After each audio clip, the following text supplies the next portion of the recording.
Hi,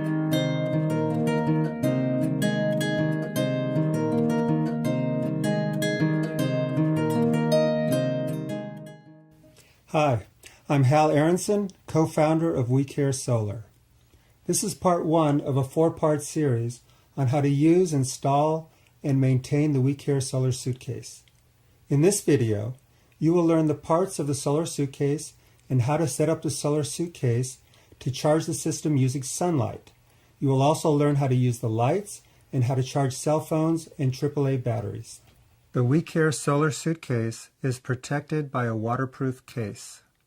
To open the case, turn the locks to the vertical position and then pull the two latches towards yourself. Our standard model contains all of the parts of the solar suitcase, including a main battery, solar panels, lights, small batteries, headlamps, and mounting hardware. Let's open the solar suitcase and unpack the contents. The parts of the solar suitcase are described on page 3 of the user's manual.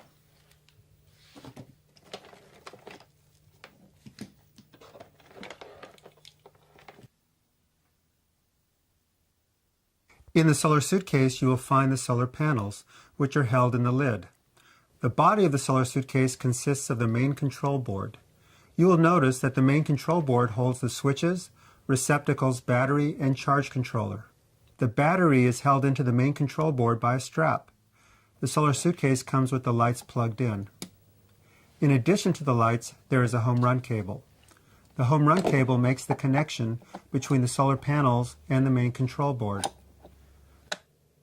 The solar suitcase also contains a two-sided poster that shows how to set up and how to use the solar suitcase. In the solar suitcase are USB adapters for cell phone charging. Also, there are headlamps along with rechargeable batteries for the headlamps and a battery charger. Now let's talk about the main control board. The main control board is the part of the solar suitcase that controls all the power coming in, and it regulates the power to all the loads. The loads are the appliances, lights, cell phones, and the AA and AAA battery charger. The solar power from the solar panels enters the main control board here.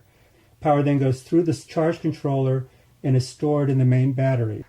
Between the solar panel, which will be out in the sun, and the battery, which is getting charged by the solar panel, is the charge controller. The charge controller has three main functions. First of all, it regulates the electricity coming from the solar panel to the battery. Second, it regulates the power going from the battery to the loads, such as the lights and the batteries getting charged. And third, it provides information on its displays to let the user know how the system is working. We'll talk more about this in video 2. Also, on the main control panel is the place to plug in the battery. The main switch turns the system on, and once turned on, should be left on. There are two receptacles for the lights with a switch under each lamp cable. The switches also serve as protective circuit breakers. You will use these switches to turn the lights on and off. The red switch controls the appliance connectors, which are the same as a car's cigarette lighter receptacle, which are used to charge the AA and AAA batteries, cell phones, and other loads during the daytime.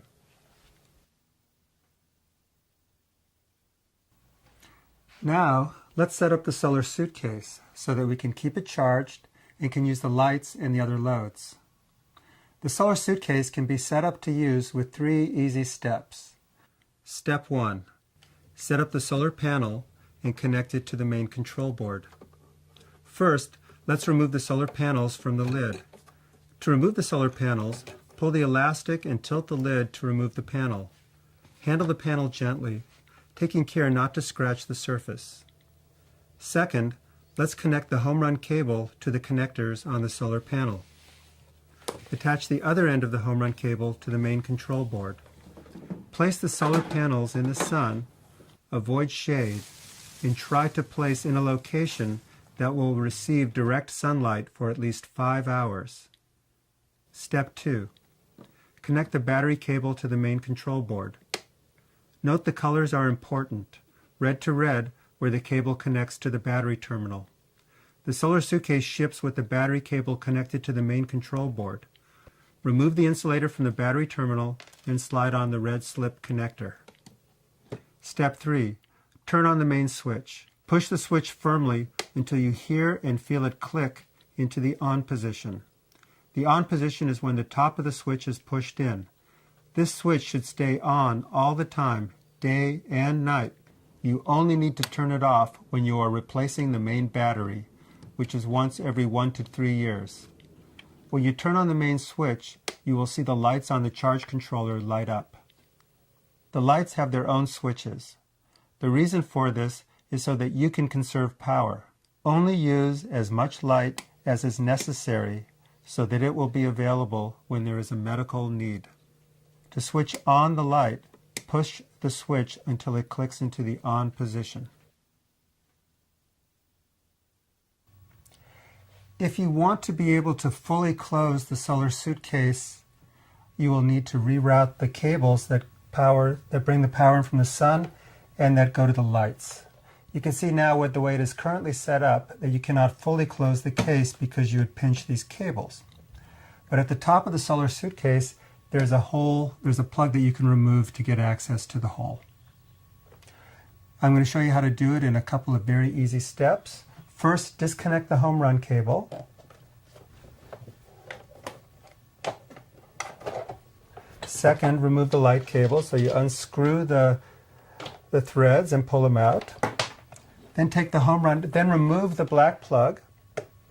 Comes out quite easily. Put the home run cable in through the top. It's connected. And then take the 2 light cables and put them also in through the hole. And reattach them in the receptacles. You push them in and you screw them down. And now you're good to go. Watch. This will now protect your system from dust and dirt and let you secure it.